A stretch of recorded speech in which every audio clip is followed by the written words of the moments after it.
জয়গুরু দাদু। আমার প্রশ্ন হচ্ছে, ভগবান কি? ভগবানকে কী করে পাবো আমরা? আর মানে তাকে তো মানে খুঁজলে তো সব কিছুই পাওয়া যায়। তো ভগবানকে আমরা যদি খুঁজতে যাই, তাহলে আমরা কী করে পাবো?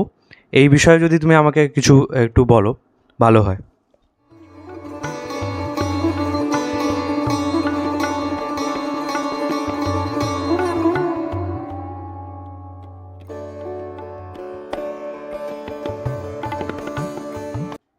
পরম দয়াল পরম প্রেমময় শ্রী শ্রী ঠাকুর অনুকূল চন্দ্রের শ্রীচরণে কোটি কোটি প্রণাম। আমার ভাই জিজ্ঞাসা করছে যে ভগবান কে, ভগবানকে পাওয়া যায় কেমন করে, সেই বিষয়ে কিছু বলার কথা। আমি তো বিশেষ কিছু জানি না, তবে গুরু বলেছেন এবং গুরুর কাছে এই সমাধানও পেয়েছি কি, তিনি বলেছেন ভগবান মানে একটা সমাধানপ্রাপ্ত মানুষ। একজন সমাধানপ্রাপ্ত মানুষ, সলভ ম্যান যাকে বলে, তিনি ভগবান।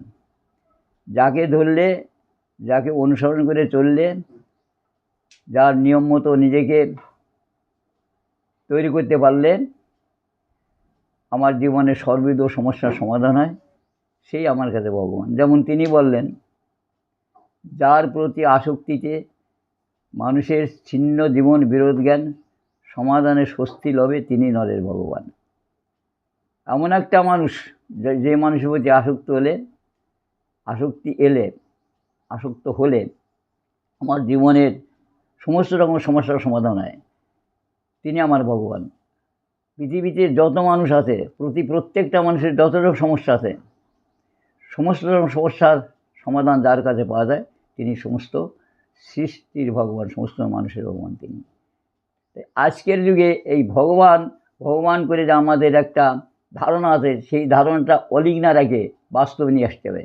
সেই সমাধানপ্রাপ্ত মানুষটা যখন পৃথিবীতে আসেন, কোনো মানুষ তাকে বুঝতে পারে, ধরতে পারে, আর সেই মানুষের সাহায্যে আমরা যদি তাকে ধরি বা সেই মানুষের কথা বিশ্বাস করি, তার কাছে যাই এবং সেইভাবে চলি, তাহলে তিনি যে কী বস্তু আমরা বুঝতে পারি। এখন শাস্ত্রে যে ভগবান সম্বন্ধে কথা বলেছে, যে সে কথাটা আমাদের বুঝতে বেশ একটু সবার কঠিন হয়। কেন কঠিন হয়? শাস্ত্র সম্বন্ধে আমাদের অত জ্ঞান নাই, এই জন্য আমরা বুঝতে পারি না। তবে তিনি বলেছেন শাস্ত্রে এই কথা যে ভগ অর্থাৎ ষড়ৈশ্বর্যে যিনি বিস্তার লাভ করেন, নিজেকে বিস্তৃত করেছেন, তিনি ভগবান। ষড়ৈশ্বর্যকর মানে, ষড়ৈশ্বর্যের কথার অর্থ হচ্ছে, এক কথা হলো ভগ মানে ষড়ৈশ্বর্য, অর্থাৎ যার ভিতর দিয়ে ঈশ্বর নিজেকে প্রকাশ করেছেন, বিকাশ করেছেন, সেই হচ্ছে মানুষের ভগবান। তো ষড়ৈশ্বর্য কী? ষড়ৈশ্বর্য হচ্ছে ঐশ্বর্য, বীর্য, যশ, শ্রী, জ্ঞান, বৈরাগ্য। এই 6টা জিনিসের এক কথা হচ্ছে ষড়ৈশ্বর্য। শাস্ত্রে বলেছে ঐশ্বর্যস্য, বীর্যস্য, যশস্য, শ্রিয়া, জ্ঞানে, বৈরাগ্যস্য, ষড়ভোগীতিঙ্গনা। অর্থাৎ এই ভগ হচ্ছে ভগের হলো নাম হচ্ছে ষড়ৈশ্বর্য, যার ভিতর দিয়ে ঈশ্বর নিজেকে বিস্তার করেছেন।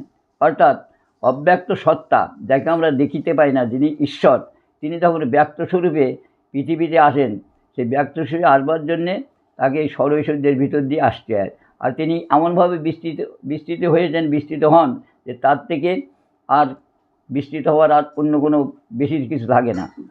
তিনি ঐশ্বর্য কী? ঠাকুর অনুকূল চন্দ্র রূপে যে আজ পৃথিবীতে তিনি এসেছেন, ঐশ্বর্য হচ্ছে ঈশ্বরের ধারণ পালনের যে সম্বেগ। তিনি বলেছেন ঈশ্বরের ধারণ পালনের যে সম্বেগ, সেইটা হচ্ছে তার ঐশ্বর্য। ধারণ পালনের সম্বেগ ঈশ্বরে আছে, এই কথা আমি বুঝেছি কার কাছে? গুরুর কাছে যেয়ে, গুরুকে দেখে, গুরুর সেবার মাধ্যম দিয়ে যতটুকু বুঝেছি, সেইটুকুই আমি তোমার কাছে ব্যক্ত করতে পারি, তোমাদের কাছে ব্যক্ত করতে পারি। কেমন ঈশ্বর কেমন করে সব কিছুকে ধারণ করে রেখেছেন, কেমন করে সব কিছুকে পালন করছেন, আমি জানতাম না। কিন্তু ঠাকুরের কাছে, গুরুর কাছে এসে দেখলাম তারা এই দুনিয়াদারি কর্মের ভিতর দিয়ে, সংসারের কর্মের ভিতর দিয়ে কেমন করে সব কিছুকে ধারণ করে রাখেছেন। কেমন করে সব কিছু ধারণ করেন, কেমন করে সহ্য করেন, কেমন করে তিনি ক্রোধকে সম্বরণ করে মানুষকে অক্রোধ হবার রাস্তা দেখান। এই জিনিস ঠাকুরের কাছে এসে দেখতে পেলাম। যেমন ছোটো একটা কথা মানে সত্যি কথা, এক মা শ্রী ঠাকুরের কাছে একদিন এসেছেন, তার মেয়ের খুব পেট খারাপ, পেটের অসুখ। মা ঠাকুরের কাছে বলতে চাইছে 5 বছরের 6 বছরের মেয়ে, একে নিয়ে গেলাম ভাইয়ের বাড়িতে, তোর মামিমা মাছ খাইয়ে দিল, এই পেট খারাপ হয়ে গেছে। তখন ঠাকুর বলছেন, পেটের অসুখ তো সেরে যাবে, তুমি তো কাজ একখান করেছো। কী কাজ? এই যে মাছ খাইয়েছে, সারা জীবন বেড়ে মাছের রসের পেটে শরীরে থাকবে। আর বর্তমানে তুমি থানকুনির পাতার রস খাওয়ালেই এই পেট খারাপটা ভালো হয়ে যাবে। তখন মা বলছে, এই থানকুনি পাতা তো এখানে পাওয়া যায় না, চিনি না তো।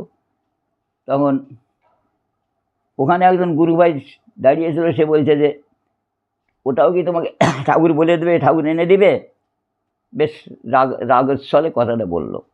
তখন ঠাকুর বলছে, তুই ওখানে রাগ করছিস কেন? ও যখন চেনে না জানে না, তুই আনি দেখাই দিতে পারিস তো, দিয়ে দিতে পারিস তো। তুই এখানে আসিস, জানিস, তখন তো তুই যদি করে না দিস, ওই রাগ করলে কী করে ও পাবে? এই যে দেখেন ধারণ পালন, কেমন করে ধারণ করলেন, কেমন করে ঠাকুর ওই মেয়েটাকে পালন করার তরিকা বাতলাই দিলেন। এই ছোটো ছোটো অনেক জিনিসের মাধ্যমে যে বিরাট জিনিস ঠাকুর আমাদের সামনে তুলে ধরেছেন। তো আরও অনেক জিনিস করেছেন, দেখাই দিয়েছেন যে ধারণ পালন কেমন করে করতে হয়, কেমন করে ধারণ করতে হয়, কেমন করে পালন করতে হয়। এই যে ধারণ পালনের সম্বেক তিনি আমাদের সামনে রেখেছেন, কেমন করে সব কিছুকে ধারণ করে, চোর চোটা বদমাইশ গুন্ডা সাধুকে কেমন করে ধারণ করে রেখেছেন, কেমন করে পালন করতেছেন, তিনি ব্যক্তি জীবনে ব্যক্ত জীবনে তিনি আমাদের সামনে তুলে ধরেছেন।